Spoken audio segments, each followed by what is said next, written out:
Welcome to the news at 3 on Aso Television. I am Rosemary Fokotega. The headlines. Senate issues 2 weeks ultimatum to NNPCL to account for 210 trillion naira. Bond gaming regulators in Nigeria seek unified framework. Nigerian Civil Aviation Authority highlights reforms as ICAO validates Nigeria's safety compliance. On the foreign scene, South Africa opposition leader Julius Malema gets 5-year jail term on gun charges.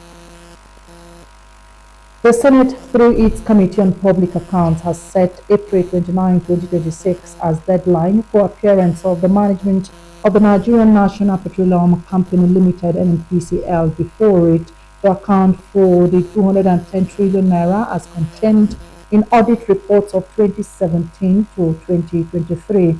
The Senate specifically declared that the Group Chief Executive Officer (GCEO) of NNPCL, Engineer Bayo Ojulari, should lead the immediate past GCEO Melekari, former Chief Financial Officer Umar Ajia, Dr. Bala Wanti, and external auditors of the Nigerian National Oil Company before it on the said date unfailingly.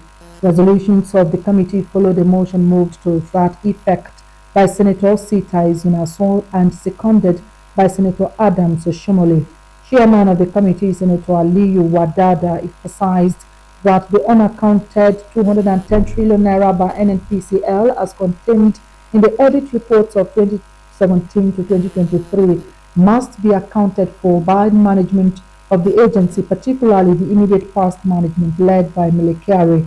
According to him, explanations or answers given by the NNPCL are unacceptable as Nigerians are entitled to convincing and detailed explanations. Iterates that we look forward to receiving the present management, members of the present management, and the former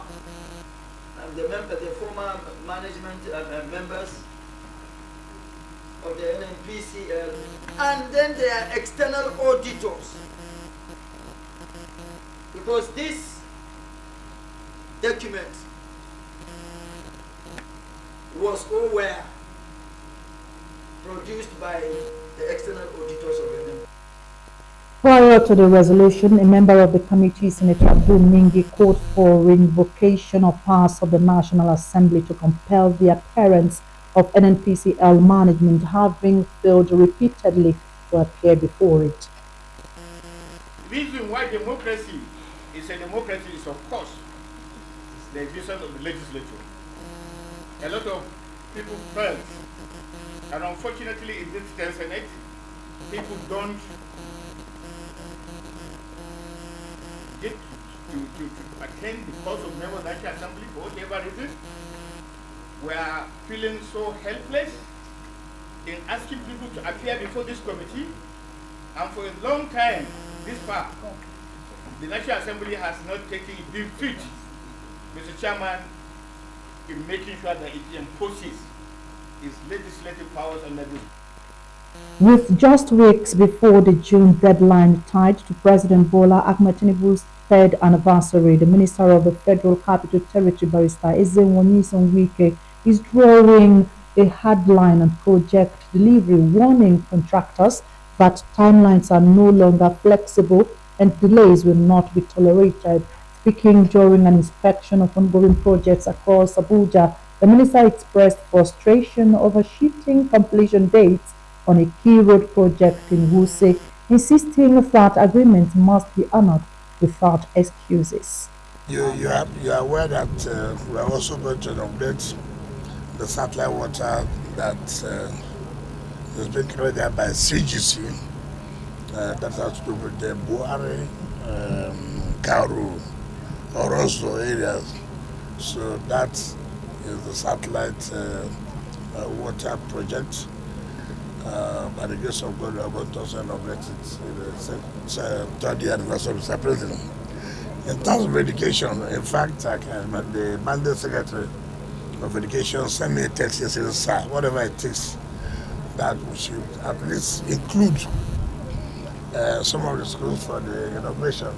In fact, we've renovated so many schools. We are hoping mostly the schools are in the satellite towns, renovating and also equipping and furnishing the schools. So apart from the roads, we are tackling water, we are also tackling education.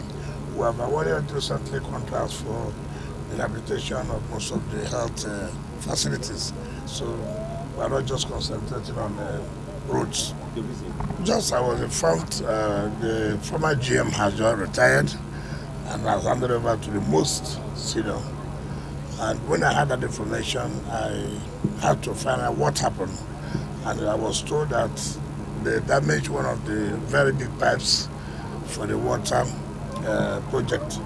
Now, because of a private development, somebody who's carrying out a private development damaged that pipe, and the water board is working tirelessly to make sure that that is being put to use. But we're going there tomorrow and to see what happened, why the private developer should not the sanction.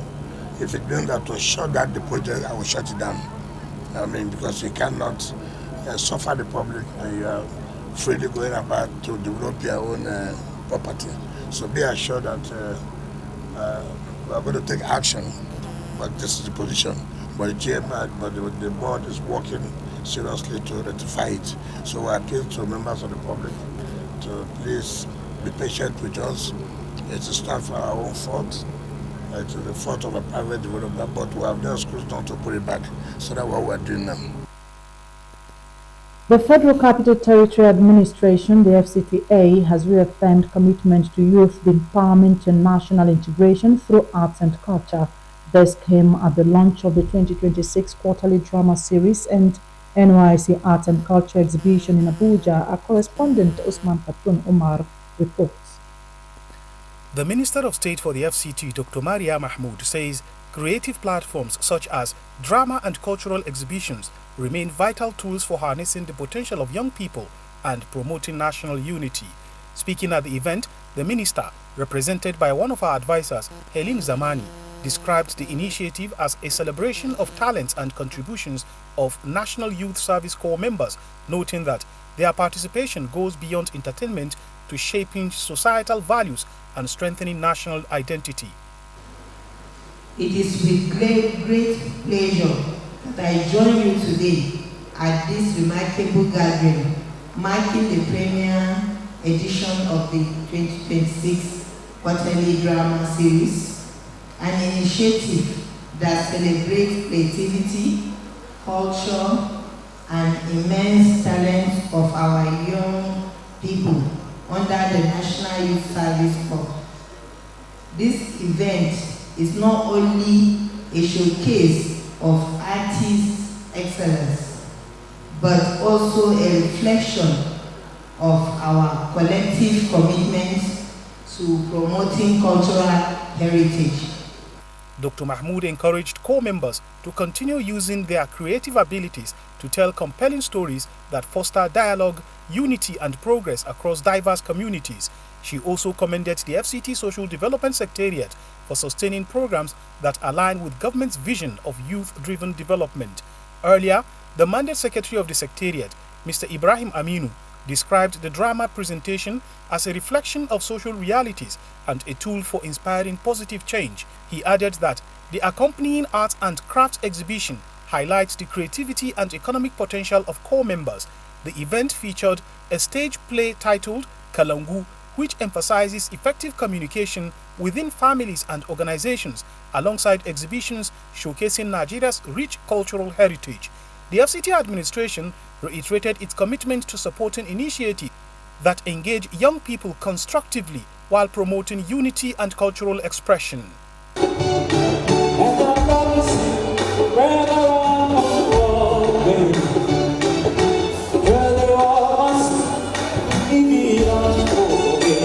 Usman Katun Umar, Aso Television News. Science, technology, innovation, and entrepreneurship education has been described as the bedrock of growth and development in modern society. Executive Acting Chairman FCT UBEB, Mrs. Florence Dawon Wenegeme, made this known at the maiden edition of the Science, Technology, Innovation, and Entrepreneurship Education Stakeholders Meeting in Abuja. Paulina Adojo was there and now tells us more. Described as a move which seeks to improve current method of teaching science, technology, and related subjects in FCT schools. The meeting brought together stakeholders from the 6 area councils in the FCT education sector to brainstorm on how to make basic science more innovative. In her speech, Acting Executive Chairman FCT UBEB, Mrs. Florence Dawon Wenegeme, while emphasizing the importance of basic science education, says the initiative aligns with President Bola Tinubu's Renewed Hope agenda. The Renewed Hope agenda has focused on entrepreneurship, skill acquisition, and that is very important. We want our students, after their basic education, they should be job creators. They should be employers and not job seekers. If they're able to get a job, fine. If they don't get, they should be able to become self-reliant and at the same time, even provide jobs for others. In his remarks, Mandate Secretary, FCT Education Secretariat, Dr. Danlami Hayo, called on critical stakeholders in the FCT education sector to encourage dynamic and innovative way of teaching basic science, technology, and innovation. This, he noted, breeds critical thinking by students and pupils in the FCT. We are trying to change the system of teaching in FCT to make sure that each child, after finishing the secondary school or junior secondary, at least have some few things that he can be able to do or create by himself so that he can depend on himself. See, majority of the developed countries nowadays, the government just give job opportunity to less than 5%. But in Nigeria, it's contrary. In a goodwill message, Director, Department of Science, Technology, Innovation and Entrepreneurship, FCT, Deaconess Angela Nwanchukwu, emphasized the need for stakeholders to periodically come together and rub minds as a way of encouraging basic science learning within the FCT.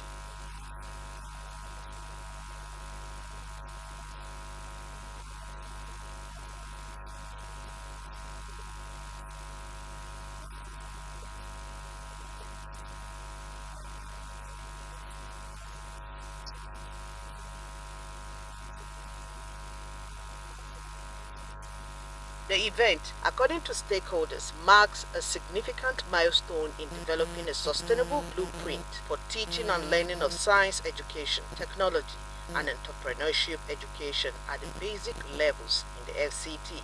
Paulina Adojo, Aso Television News. The Southeast Development Commission has announced the successful completion of the first phase of its capital project, the Southeast Venture Capital Program (SEVCP) pitch completion.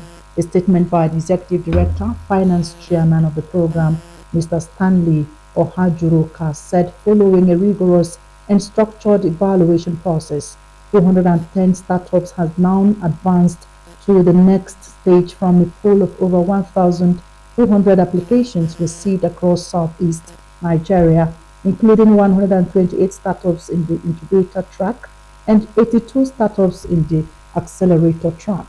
This milestone, according to the statement, marks a significant step in the Commission's broader effort to identify, support, and scale high-potential technology-driven ventures across the region. It described the volume and quality of applications received as a reflection of a growing depth of entrepreneurial activity and an encouraging shift towards innovation-led enterprise. The program's executive director explains that the competition will culminate in a grand finale scheduled for Monday, May 25, 2026, where top-performing startups will present their ventures before a live audience of investors, operators, policymakers, and other key stakeholders within the innovation ecosystem. This, he added, will be followed by an investment ceremony scheduled for Tuesday, May 26, 2026, where selected startups will receive funding and enter the next face of structured support under the SEVCP. Mr. Ohajuruka stressed that the Southeast Development Commission remains committed to building a strong pipeline of investable ventures, strengthening the regional innovation ecosystem, and creating pathways for startups to scale sustainably.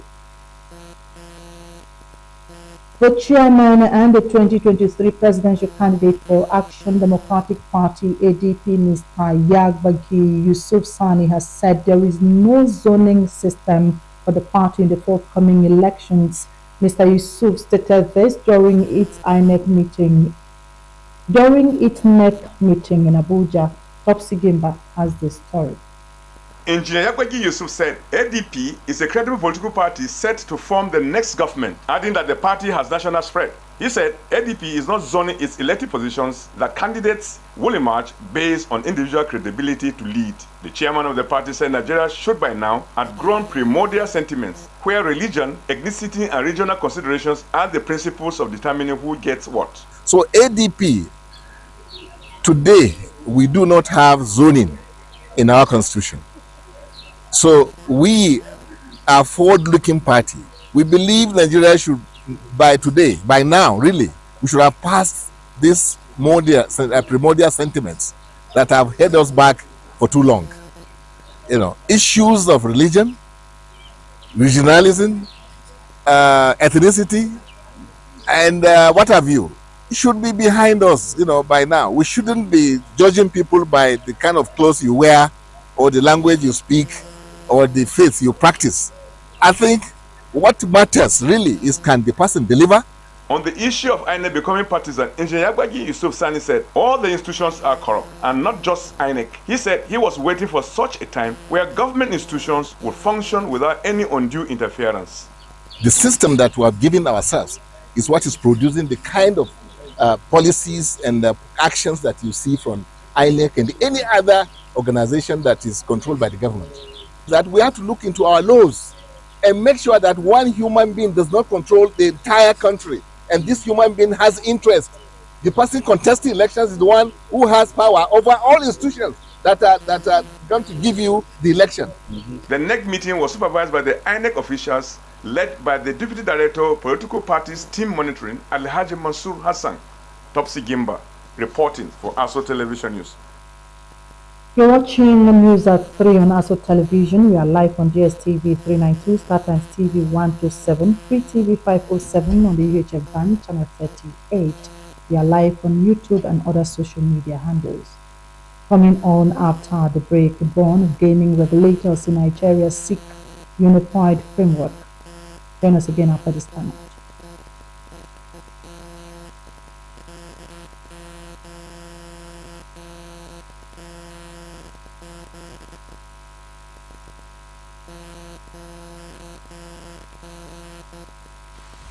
Some things don't arrive, they've always been.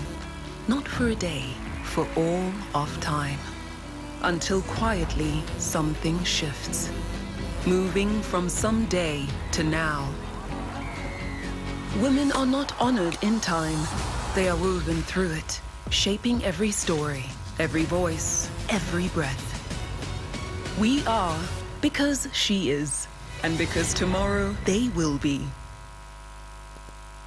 JAMB Registrar Professor Isha Kolode has urged examination officials to demonstrate professionalism and commitment, noting that the success of the exercise depends largely on their performance as the 2026 Unified Tertiary Matriculation Examination commenced nationwide on Thursday. The examination, organized by the Joint Admissions and Matriculation Board, will run from April 16 to April 22 across accredited centers in the country. Professor Lodi gave the charge during a virtual briefing for technical officers ahead of the examination. He commended staff and service providers for their roles in the conduct of the mock examination, noting, however, that most challenges recorded were due to inadequate assessment of centers. The registrar said incentive packages would be provided for teams that demonstrate exceptional performance, including timely handling of examination materials and submission of reports. He reiterated the board's zero-tolerance stance on examination malpractice and warned candidates against bringing prohibited items into examination halls. According to him, metric verification and real-time monitoring systems have been deployed to ensure the credibility of the examination. Professor Loyode added that candidates whose biometric details could not be verified would be rescheduled to take the examination at designated centers. In a move aimed at harmonizing regulatory oversight and strengthening industry standards, the Federation of State Gaming Regulators of Nigeria paid a strategic courtesy visit to the National Secretariat of the Broadcasting Organization of Nigeria, born in Abuja. Delegation from the Federation, led by its chairman, Mr. Bashir Are, was received by Dr. Yemisi Bambose, Executive Secretary of BON, who stood in for the newly elected National Chairman, Chief Tony Akioto. Daniel Obi reports. Describing the engagement as both timely and necessary, Dr. Bambushi noted that the convergence of the broadcasting and gaming sectors, particularly in advertising, promotion, and content distribution, demands a coordinated regulatory approach. He assured the FSGRN of BON's readiness to institutionalize dialogue and joint action in areas of overlapping jurisdiction for BON member stations and the gaming regulators. As you all know, the broadcast industry is very sensitive and very responsive. Sensitive in the sense that we control as gatekeepers whatever that is going out in the people.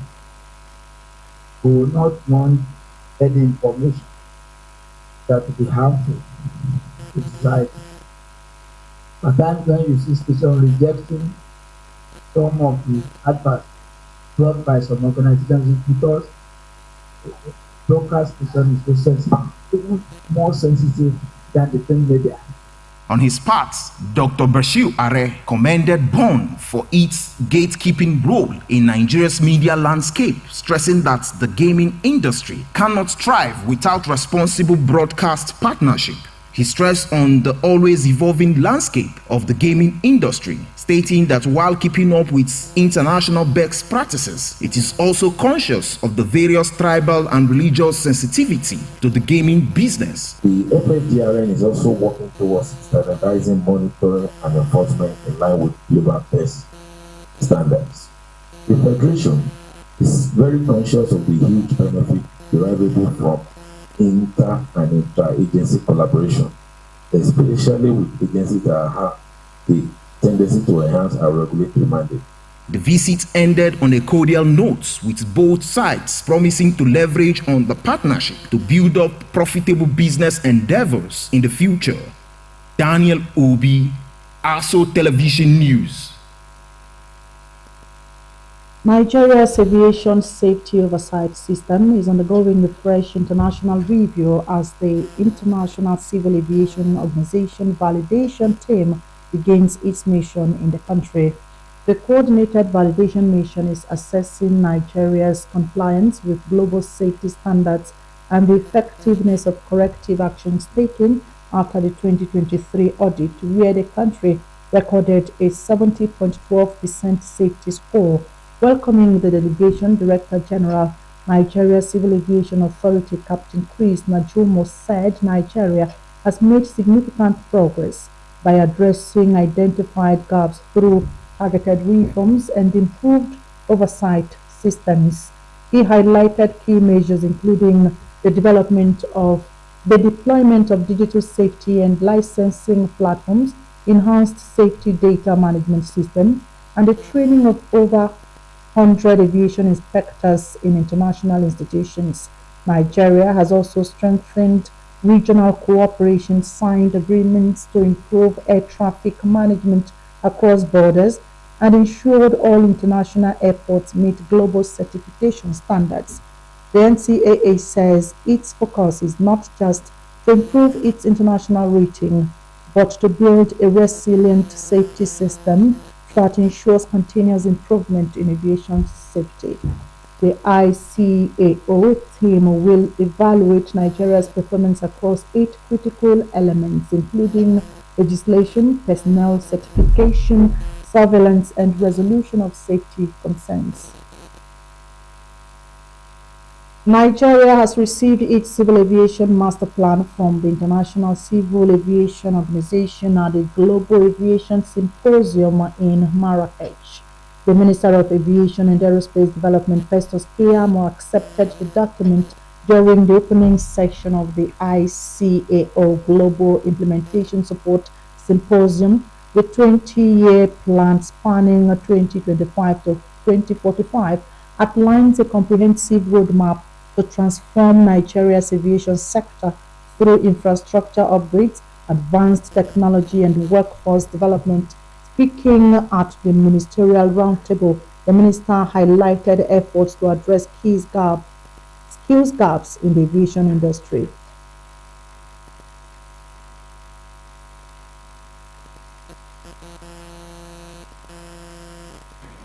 In preparing for aviation's growth, our approach is centered on 3 priorities. The first is workforce forecasting, planning, and monitoring. We believe states must move from reactive staffing approaches to evidence-based workforce planning. In Nigeria, we are strengthening coordination among the Civil Aviation Authority, training institutions, service providers, airlines, airports, and other industry stakeholders to better identify current and emerging skill gaps across the aviation ecosystem. The second is bridging the gap between education, training, and industry needs. We also recognize the importance of ensuring that training outputs match operational realities. The third is advocacy and inclusion, reaching all communities. Aviation cannot secure its future workforce if it continues to draw from only a limited segment of society. The Corps Marshal of the Federal Safety Corps, Shehu Mohammed, has warned motorists against assaulting traffic officials following the arrest of a suspect involved in an attack on FRSC operatives in Edo State.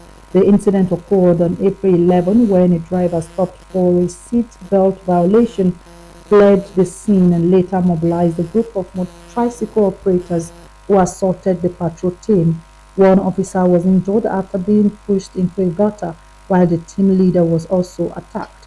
The suspect has since been apprehended through a joint operation involving the Nigeria Police Force and the Department of State Services, and has reportedly confessed to the crime. The FRSC says assault on its personnel is a serious offense and offenders will face the full weight of the law, urging the public to cooperate with its officers and seek lawful channels for complaints. The injured officer is said to be in stable condition as authorities continue efforts to ensure all those involved are brought to justice. A South African court sentenced radical left-wing opposition leader Julius Malema to 5 years in jail on Thursday for firing an assault rifle at a rally 8 years ago. Hundreds of red-clad supporters of the Economic Freedom Fighters (EFF) party leader gathered outside the court for the sentencing in the politically charged case. Magistrate Juanette Olivier said Malema had deliberately violated firearm laws by shooting a gun in the air at an EFF celebration in 2018. We will bring you details of events as they unfold in our subsequent bulletins. And that's it on the news at 3. Many thanks for watching. I am Rosemary Kokotega. Join us at 7 p.m. for more news.